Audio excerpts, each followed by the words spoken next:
What's the meaning of chancellery?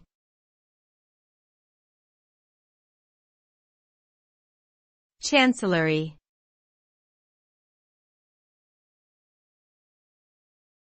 Chancellery.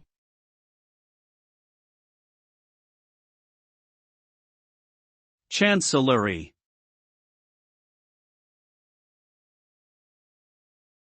Chancellery.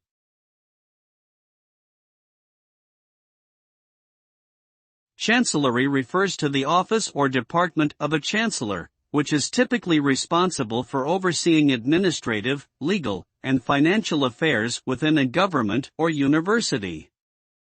It is the place where decisions are made regarding policy and strategy. In a political context, chancellery can also refer to the office of the chancellor or prime minister.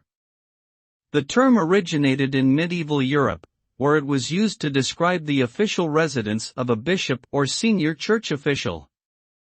Today, chancelleries can be found in many countries around the world, including Germany, Austria, and Switzerland.